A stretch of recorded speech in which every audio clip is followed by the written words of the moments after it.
Shalom saudara yang dikasihi Tuhan, senang berjumpa kembali hari ini. Kita bersyukur karena kita boleh mengenal Tuhan di dalam Tuhan Yesus. Karena pengenalan kita kepada Tuhan mempengaruhi cara pandang hidup kita, cara kita bersikap, dan juga bagaimana kita mengambil keputusan. Biarlah kita menjadi orang-orang yang selalu rindu mengenal Dia lebih dalam. Karena dengan demikian, kita menjadi orang-orang yang mendapat hikmat sorgawi. Salam jumpa dalam program Tuhan adalah Gembalaku. Saudara, setiap orang itu bersikap di dalam kehidupannya berdasarkan konsep yang dia miliki. Misalnya, seseorang itu tidak mau bergaul dengan orang tertentu karena penampilannya. Karena di dalam konsep pikirannya, penampilan orang yang seperti ini orang berbahaya bagi dirinya. Namun apakah betul konsep orang seperti ini? Atau ada orang yang merasa ketika ia memiliki keterbatasan, maka ia berpikir bahwa ia adalah orang yang tidak diberkati oleh Tuhan. Nah, inilah konsep yang mengikat orang itu. Saudara, masih banyak lagi konsep-konsep yang dimiliki atau dibangun oleh manusia, khususnya terkait dengan Tuhan. Dan konsep-konsep ini sangat menentukan sikap dia. Namun apakah konsep itu benar? Maka supaya kita boleh memiliki cara pandang yang benar, maka kita perlu mengenal Tuhan dari firman-Nya. Sehingga kita tidak salah dalam bersikap, tidak salah dalam merespon, tidak salah dalam mengambil keputusan. Mari saudara kita membaca firman Tuhan dari Yohanes pasal 6 ayat 1-15. Sesudah itu Yesus berangkat ke seberang danau Galilea, yaitu danau Tiberias. Orang banyak berbondong-bondong mengikuti Dia karena mereka melihat mujizat-mujizat penyembuhan yang diadakannya terhadap orang-orang sakit. Dan Yesus naik ke atas gunung dan duduk di situ dengan murid-muridnya. Dan Paskah hari raya orang Yahudi sudah dekat. Ketika Yesus memandang sekelilingnya dan melihat bahwa orang banyak berbondong-bondong datang kepadanya, berkatalah Ia kepada Filipus, "Di manakah kita akan membeli roti supaya mereka ini dapat makan?" Hal itu dikatakannya untuk mencobai Dia sebab Ia sendiri tahu apa yang hendak dilakukannya. Jawab Filipus kepadanya, "Roti seharga 200 dinar tidak akan cukup untuk mereka ini, sekalipun masing-masing mendapat sepotong kecil saja." Seorang dari murid-muridnya, yaitu Andreas saudara Simon Petrus, berkata kepadanya, "Di sini ada seorang anak yang mempunyai 5 roti jelai dan 2 ikan. Tetapi apakah artinya itu untuk orang sebanyak ini?" Kata Yesus, "Suruhlah orang-orang itu duduk."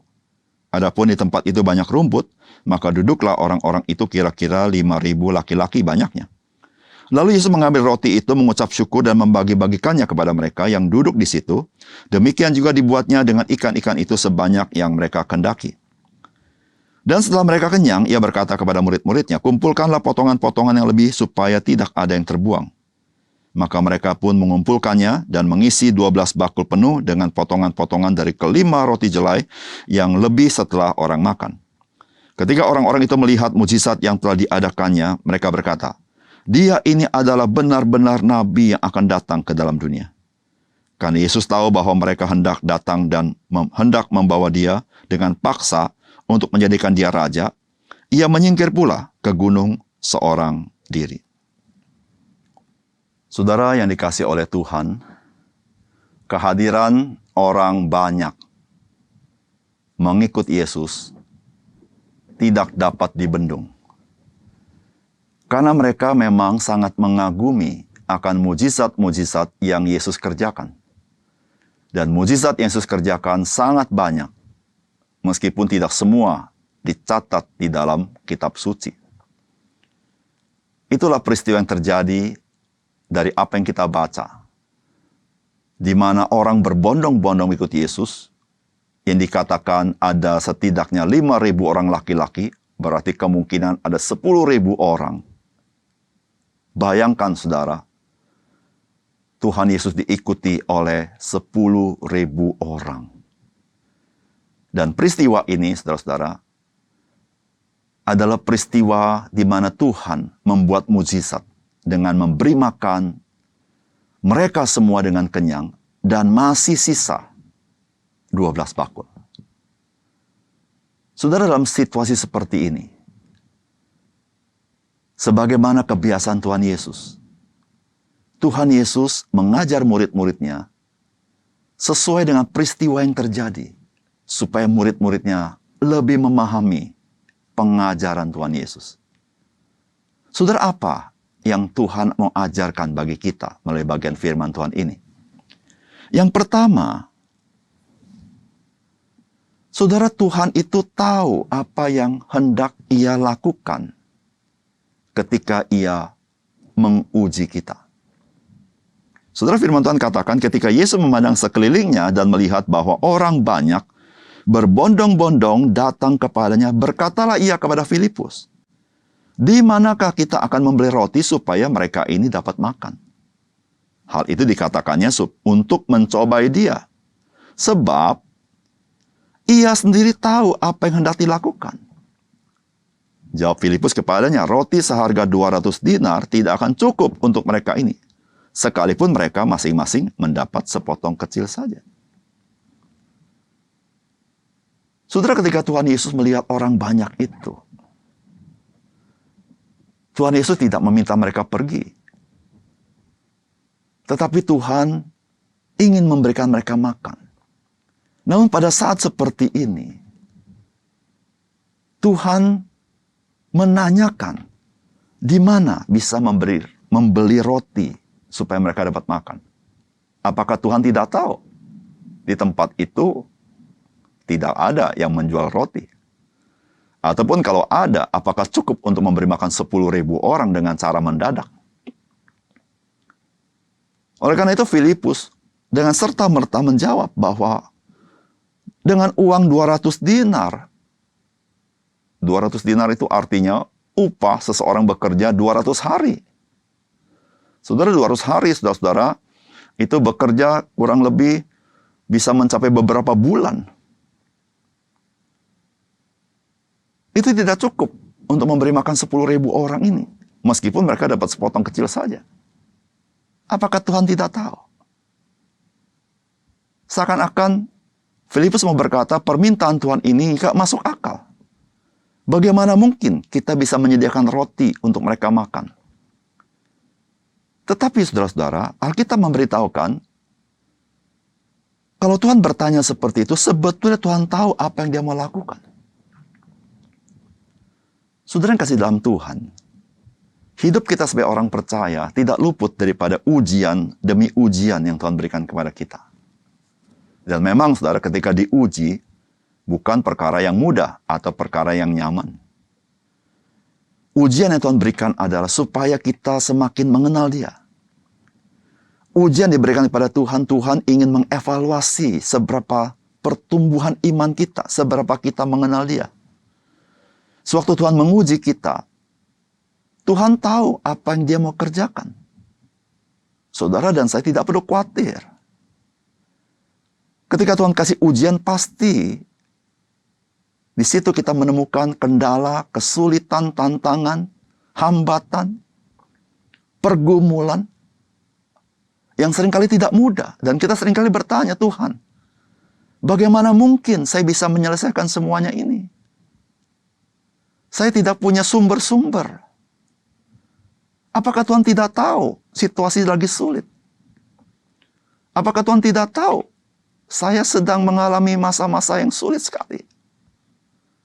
Seberapa betul Tuhan tidak tahu? Tuhan tahu. Sebagaimana Tuhan tahu, di tempat itu tidak ada yang jual roti. Dan Tuhan tahu, 200 dinar tidak cukup memberi makan 10.000 orang. Tapi Tuhan tahu apa yang Dia mau lakukan. Oleh karena itu, saudara-saudara, ketika kita menghadapi ujian dalam hidup kita, mengalami kesulitan, mari bersandar kepada Tuhan. Ketika Tuhan izinkan kesulitan itu datang, Dia pun tahu apa yang Dia mau kerjakan bagi saudara. Yang kedua, Saudara, Tuhan Yesus mengajar kepada kita bahwa Tuhan itu tidak mempertanyakan seberapa mampunya kita.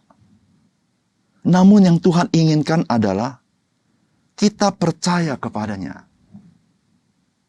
Saudara, firman Tuhan katakan, jawab Filipus kepadanya, roti seharga 200 dinar tidak akan cukup untuk mereka ini, sekalipun masing-masing mendapat sepotong kecil saja. Seorang dari murid-muridnya, yaitu Andreas, saudara Simon Petrus, berkata kepadanya, di sini ada seorang anak yang mempunyai 5 roti jelai dan 2 ikan. Tetapi apakah artinya itu untuk orang sebanyak ini? Kata Yesus, suruhlah orang-orang itu duduk. Adapun di tempat itu banyak rumput, maka duduklah orang-orang itu kira-kira 5.000 laki-laki banyaknya. Lalu Yesus mengambil roti itu, mengucap syukur dan membagi-bagikannya kepada mereka yang duduk di situ. Demikian juga dibuatnya dengan ikan-ikan itu sebanyak yang mereka kehendaki. Saudara, menarik sekali. Ketika Andreas menemukan ada seorang anak membawa 5 jelai roti atau roti jelai dengan 2 ikan. Dan diberitakan kepada Yesus dan dikatakan apa gunanya semuanya ini. Alkitab tidak mencatat Yesus memberikan komentar apapun. Yesus langsung melakukan sesuatu untuk memberikan 5.000 orang laki-laki itu makanan ini. Tuhan tidak bertanya kepada Andreas, apakah masih ada lagi roti yang lain? Coba cari lagi. Tidak. Atau Tuhan tidak berkata kepada Filipus, masih adakah duit di tanganmu? Tolong beli roti yang lain. Tidak. Tuhan tidak tanya seberapa mampu engkau memberikan mereka makan. Tetapi yang Tuhan ajarkan kepada mereka, percayalah kepada Dia. Dari apa yang kau punya. Saudara, Tuhan tidak bertanya seberapa mampunya engkau. Tidak. Tetapi yang Tuhan mau tahu, seberapa percayanya engkau kepada Tuhan. Dengan apa yang kau miliki, mungkin sangat terbatas, sangat kurang, tidak memadai. Pertanyaannya, bukan seberapa mampunya engkau. Tetapi, apakah engkau percaya kepada Tuhan? Yang sanggup bekerja melampaui seluruh kemampuan kita. Saudara, bayangkan, 5 roti jelai dan 2 ikan. Memberi makan 5.000 orang laki-laki. Dengan kenyang, tanpa batas, dan masih sisa 12 bakul. Saudara, tidak ada matematika yang dapat menghitung seperti ini. Dan itu hanya ada di dalam matematika Tuhan, yaitu mukjizat. Saudara, seringkali kita menghitung semua dalam kehidupan kita dengan rinci. Namun saudara-saudara, matematika Tuhan berbeda dengan matematika kita. Rancangan Tuhan berbeda dengan rancangan kita. Jalan Tuhan berbeda dengan jalan kita, seperti langit dan bumi. Saudara, kita tidak dilarang menghitung-hitung. Tapi mari sebagai orang percaya, kita berjalan dengan iman, bersandar kepada Dia. Di dalam segala keterbatasan kita, kita percaya Tuhan tahu apa yang Dia mau kerjakan dalam hidup kita. Mari kita berdoa. Bapa surga, kami bersyukur hari ini kami dikuatkan oleh Tuhan. Bahwa dalam segala situasi sulit pergumulan kami, Tuhan tidak meninggalkan kami. Tapi Tuhan tahu apa yang mau kerjakan dalam hidup kami. Dan kami bersyukur ya Tuhan, Tuhan sendiri tidak menanyakan kepada kami seberapa mampunya Engkau. Tidak. Tapi Tuhan ingin kami percaya kepada Engkau. Seberapapun yang kami ada. Kami mau belajar kepada Engkau untuk taat dan percaya. Dan kami percaya Tuhan, tidak ada hal yang mustahil bagi Engkau. Dan rencana-Mu sempurna bagi hidup kami. Terima kasih untuk firman-Mu. Dalam nama Tuhan Yesus kami berdoa. Amin.